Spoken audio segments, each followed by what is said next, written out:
Al-hadis salis wal ishrun, hadis nomor 23, pelajaran baru.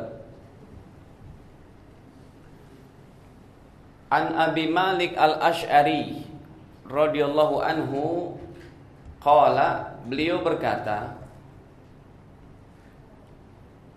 qala Rasulullah sallallahu alaihi wasallam, Rasulullah sallallahu alaihi wasallam bersabda,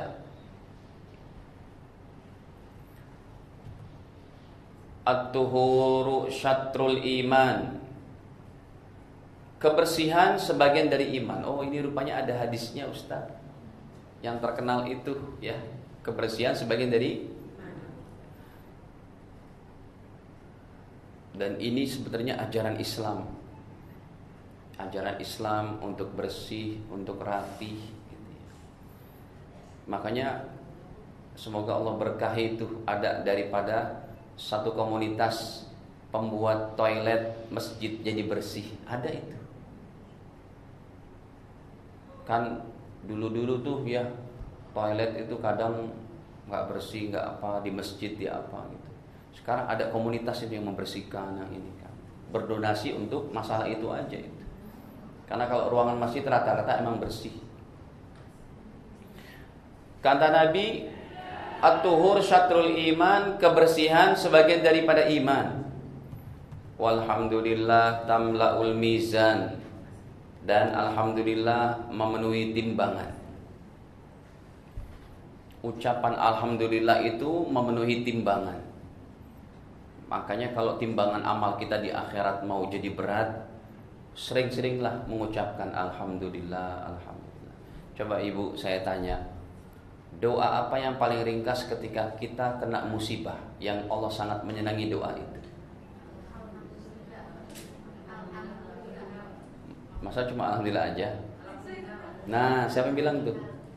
Alhamdulillah, Bu Hajah. Ya, itu Bu Yusra ya. Baik.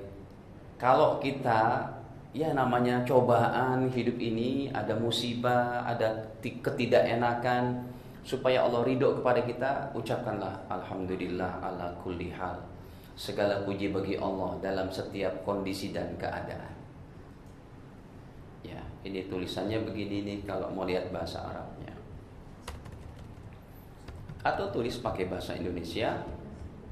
Ya. Doa yang sangat disukai oleh Allah kalau seseorang ditimpa musibah.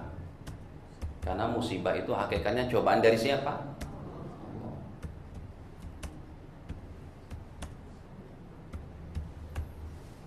Alhamdulillahi ala kulli hal. Tuh. Segala puji bagi Allah dalam setiap kondisi dan keadaan.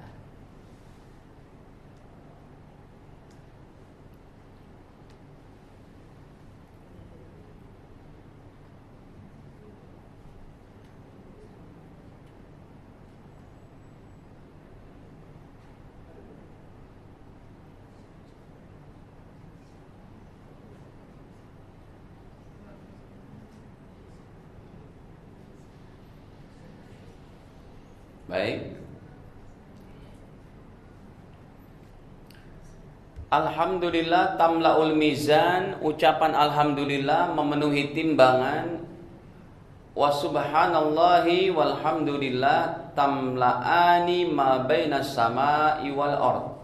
Ucapan subhanallah walhamdulillah pahalanya memenuhi langit dan bumi. Ini juga termasuk tadi yang saya katakan, pahala standby 24 jam. Kapan ibu jalan? Subhanallah alhamdulillah, subhanallah alhamdulillah. Ya, kita yang ngajarkan begini pun kita mempraktekkan itu. Saya dari Bekasi ke sini. Ya, kalau tidak baca Quran kita berzikir. Pakailah alat berzikir ini kan kayak begini kan. Sambil nyetir, enggak terasa subhanallah alhamdulillah. Sampai Al-Hakim kita lihat alhamdulillah 500.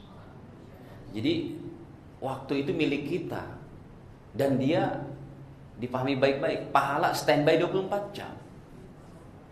Ridho Allah standby 24 jam. Ustadz, kalau kebalikannya gimana? dosa apakah standby 24 jam? Iya. Dosa juga standby 24 jam. Ini handphone akan ditanya nanti di akhirat. Ketika seorang bersendirian apa yang dia buka. Makanya dosa orang sekarang tuh ya Allah. Dia taruh di medsos lah. Dirinya yang tampak auratnya, yang begini yang begitu. Itu dosa 24 jam sudah. Makanya kalau bisa kita menjalankan setiap hari itu, ada pekerjaan kita yang include jadi pahala. Seperti nanti lusa hari Senin, ibu-ibu puasa sunnah. Itu dari jam 5 subuh sampai maghrib jam 6-an, itu include sudah jadi pahala semua, 12 jam. 12 jam jadi pahala. Ustaz itu susah Ustaz. Bagaimana yang lainnya pahala standby 24 jam? Mudah. Nanti malam kita tidur, berwudu dulu, sholat dulu 2 rakaat, baca minimal bismikallahumma ahya wa amut. Kemudian baca yang keempat, baca qul hu falak anas, ditiupkan, diusapkan ke seluruh tubuh 3 kali. Yang kelima, baca subhanallah walhamdulillah, subhanallah 33 kali, alhamdulillah 33 kali, Allahu akbar 33 kali. Jadi berapa semuanya? Kayak zikir habis sholat. Yang ke-100-nya la ilaha illallah la syarikalah lahul mulku sampai akhir. Yang ke-6 baca ayat kursi. Yang ke-7 baca doa tidur terbaik. Yang ke-8 baca doa tidur terbaik itu apa? Hafal tidak? Dulu udah saya ajarkan itu. Doanya sangat panjang. Doa tidur terbaik dalam Sahih Bukhari. Ya, nomor 7 yaitu Allahumma aslamtu wajhi ilaik wa fawwatu amri ilaik wa alja'tu dhuhri ilaik rabbatan wa rabbatan ilaik la malja'a wa la manja'a minka illa ilaik Allahumma amantu. Ini saya tulis hadis ini, saya tampilkan hadisnya. Takut ibu-ibu gak percaya kan? Nih tuh. Ya, nggak ada hurufnya ya. Kali ada yang mau foto? Nggak ada harokatnya. Sebentar, saya cari yang ada harokat.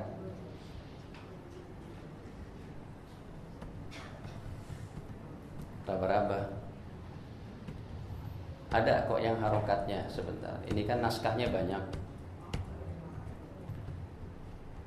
Sebentar. Nih yang ada harokatnya. Ini nomor 7 nih, doa tidur terbaik. Kalau ibu-ibu hafal, wah hebat banget. Boleh nanti yang mau WA ke saya kasih sama terjemahannya itu. Bagi yang mau aja.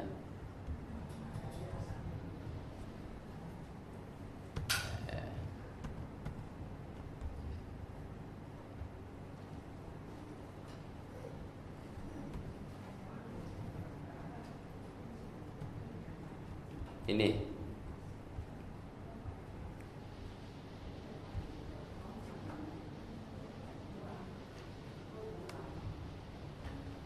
saya kasih warna itunya, warna hitamnya dari doanya itu ya.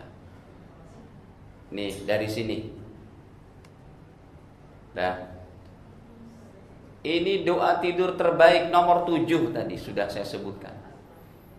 Kalau ibu-ibu tidur baca doa ini, ibu sudah menjalankan sunnah terbaik. Allahumma aslamtu wajhi ilaik wa fawwatu amri ilaik wa alja'tu dhuhri ilaik raghbatan wa rahbatan ilaik la malja'a wa la manja minka illa ilaik. Allahumma amantu bi kitabikal ladzi anzalta wa bi nabiyyikal ladzi arsalta.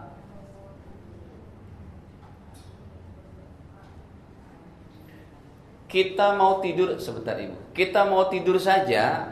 Ini nomor 7, nomor 8-nya miring ke kanan. Nomor 9-nya baca surat Tabarok.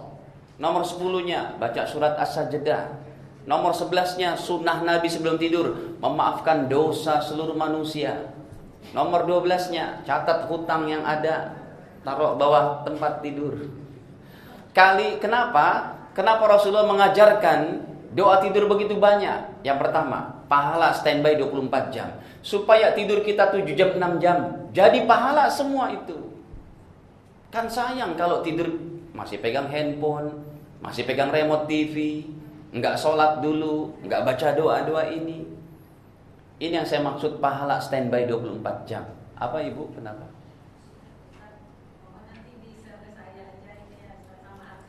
Oh iya. Iya. Sekarang ini Bu bisa kok. Nggak lambat kok, cepat. Takut saya janji hutang nanti lupa lagi. Emangnya kayak si Anu. Siapa emangnya?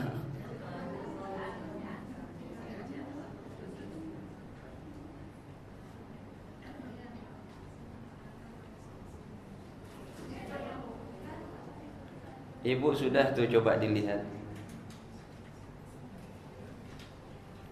Ibu yang profilnya dekat bunga-bunga kan?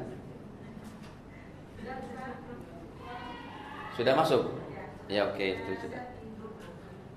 Itu sudah dengan artinya, bahkan dengan Arab Latinnya pun saya tuliskan.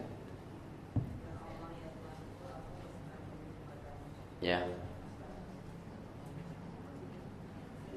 Ini lafadznya saya ambil dari hadis yang lain, tapi mirip-mirip.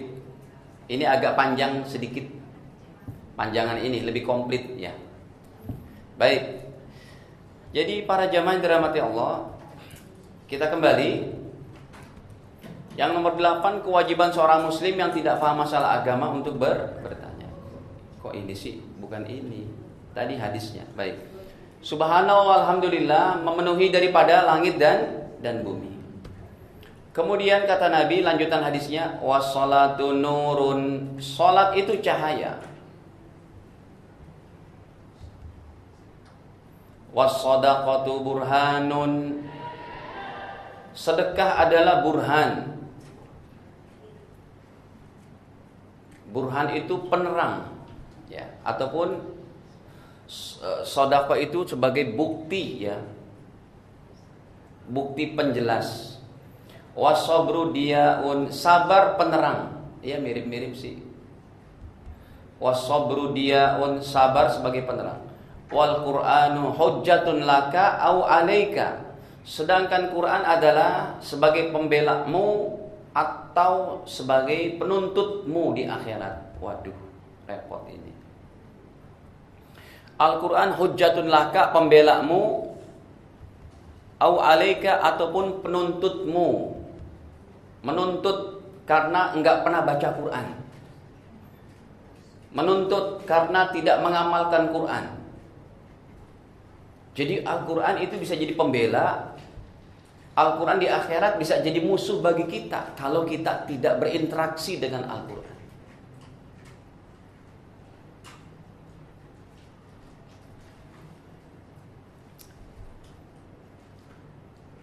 Makanya dalam khotmil Quran itu kita berdoa, Allahumma ja'alhu hujjatan lana. Ya Allah, jadikan Al-Quran yang membela kami, wala hujjatan alaina. Jangan Al-Quran menuntut kami masuk ke dalam api neraka, ya Allah. Kan begitu. Coba sekarang kita tampilkan dari kitab hadis terpanjang nomor 30.054. Al-Quran akan menuntut kita, menuntut umat Islam yang tidak pernah membaca, mentadaburi, mempelajari sampai memahami dan mengamalkan. Ini termasuk kitab hadis terpanjang yang akan saya buka selanjutnya ini. Nomornya pun sudah masuk pada 30.054. Riwayat daripada Imam Ibnu Abi Syaibah. Ini. Itu, ya. Cepat banget tampilnya. 30.054. Al-Quran syafi' musyafa'. Al-Quran bisa memberikan syafaat. Musyafa', syafaatnya diterima. Wa mahil musaddaq. Al-Quran akan memberikan persaksian. Musaddaq, yang dibenarkan persaksiannya. Faman ja'alahu amamahu, siapa yang jadikan Al-Quran di hadapannya, maksudnya akan dijadikan di hadapannya, dibaca lagi, ditadaburi lagi, dipelajari lagi. Qadahu ilal jannah. Al-Quran yang demikian akan membimbing seseorang masuk ke dalam surga. Tapi wa man ja'ala khalfa dhahri, siapa yang jadikan Al-Qur'an di belakang punggungnya. Al-Qur'an dijadikan begini di belakang punggungnya. Maksudnya tidak dibaca, tidak dipelajari. Kata Nabi, qadahu ilan nar, Al-Quran yang demikian akan menjerumuskan seseorang masuk ke dalam neraka. Ini arti dari hadis Nabi yang tadi. Ya, kita balik lagi. Kullun nas yaghdu, kemudian Nabi bersabda, akhir-akhir hadisnya, setiap manusia yaghdu pada pagi hari, faba'i'un nafsahu, ada yang menjual dirinya, famu'tikuha au mubiquha, bisa jadi dia membebaskan dirinya, au mubiquha, atau mencelakakan dirinya. Artinya apa? Setiap pagi catatan amal kita sudah bermula. Ini kembali kepada yang tadi saya katakan, pahala standby berapa? Dosa juga standby. Kata Nabi, setiap manusia pagi hari dia memiliki dirinya. Apakah dirinya mau dibebaskan menjadi orang-orang jiwa yang mendapat ridha Allah, atau dibiarkan untuk berbuat dosa dan maksiat sehingga mendapat laknat Allah. Assalamualaikum. Bersama Saling Sapa TV.